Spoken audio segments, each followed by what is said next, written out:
Good morning class. जो बच्चे आज ऑनलाइन क्लास में उपस्थित नहीं हो पाए उनके लिए एक मैं छोटा सा वीडियो बना करके आपको शेयर कर रहा हूँ।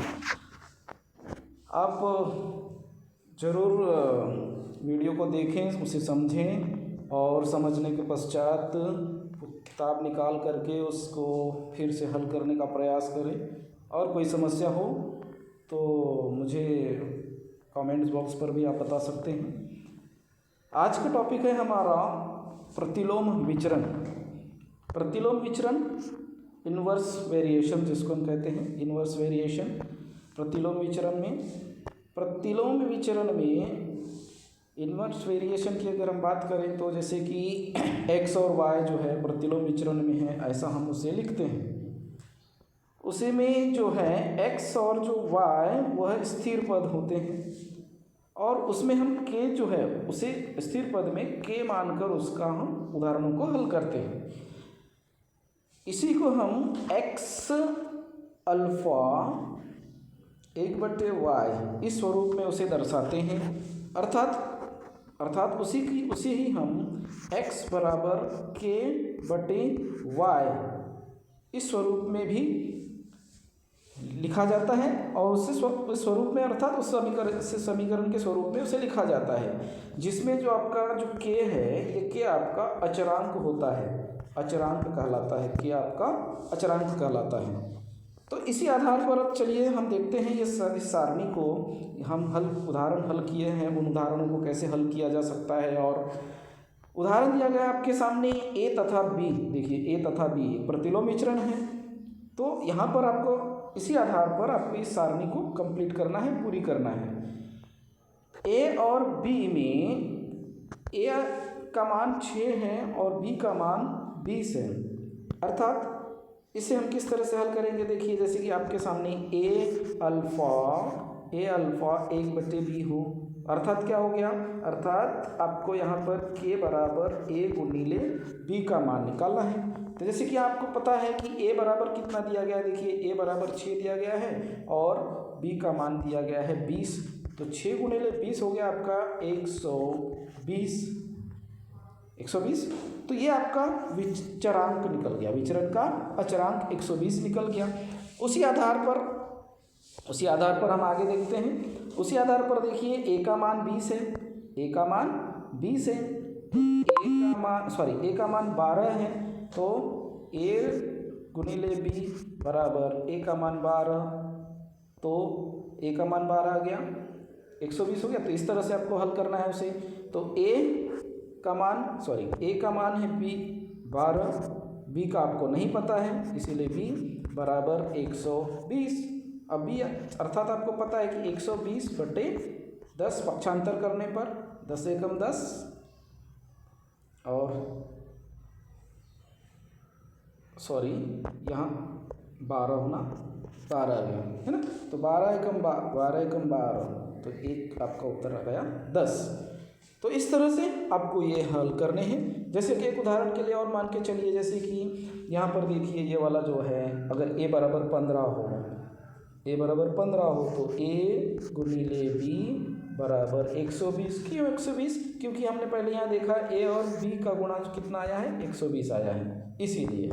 ठीक है, तो यहाँ पर 15 दिया गया है, a का मान 15 दिया गया है, इसीलिए 15 गुणिले b बराबर 120। तो देखिए यहाँ पर b बराबर 120/15। तो 15 एकम 15, 15 8 120। तो इसका मान निकल आया कितना, 8 निकल आया b का मान। तो इस तरह से बच्चों आपको ये हल करने हैं और उसे समझने हैं। ठीक है, आपके सामने एक दूसरा उदाहरण प्रस्तुत करते हैं। देखिए हम दूसरा उदाहरण कैसा है, a का मान अगर यहाँ पर इस तरह से देखिए f जो है f अल्फ़ा 1/d का वर्ग, और इसमें आपको जब d बराबर 5 बताया जा रहा है और f बराबर 18 बताया जा रहा है, उसका मान बताया गया है। तो उस आधार पर आपको सबसे पहले क्या करना पड़ेगा, उसी आधार पर आपको सबसे पहले समीकरण का अचरांक तैयार करना होगा, या इस विचरण का स्थिरांक जिसको हम कहते हैं उसको निकालना होगा, अर्थात के का मान। तो के का मान कैसे निकलेगा? के का मान निकलेगा आपका यहाँ f इक्वल टू डी का वर्ग बराबर के, बराबर। तो f का मान तो आपको दिया गया है यहाँ पर 18। f का मान कितना दिया गया है? 18 दिया गया है। f का मान 18 दिया गया है, और जैसे कि हम बात कर रहे हैं d, तो d स्क्वायर हो गया, d का वर्ग हो गया, तो d का वर्ग अर्थात कितना हो गया? 25। तो 18 गुणिले 25 हो गया, बराबर कितना हो गया टोटल आपका? 450। 450 क्योंकि 18 पंचे 90, 90 की जीरो हाथ का आया, 9 18 दूरी 36 और 9 45। तो ये आपका विचरण का स्थिरांक जो है, विचरण का स्थिरांक आपका निकल गया 450। अब इस आधार पर, इसके आधार पर आपको ये देखिए, ये आपके सामने दो प्रश्न दिए गए हैं। अगर d का मान 10 हो तो f का मान ज्ञात कीजिए, और f का मान 50 हो तो d का मान ज्ञात कीजिए। सिंपल है, आपको बस समझना उदाहरण कैसे है। देखिए ज़रा, समीकरण आपको तैयार करने हैं। समीकरण आपने बना लिया है, जैसे कि देखिए f इंटू एफ गुणिले डी का वर्ग। अब यहाँ d का मान दिया गया है, तो आप यहाँ d का वर्ग लिखें। क्यों लिखें? क्योंकि हमारा जो प्रश्न दिया गया है वह प्रश्न के आधार पर ही हमको चलना है। बराबर चरांक कितना आया था? 450 आया था, राइट। तो यहाँ इसीलिए f गुणिले 10 का वर्ग आ जाएगा, बराबर इधर 450।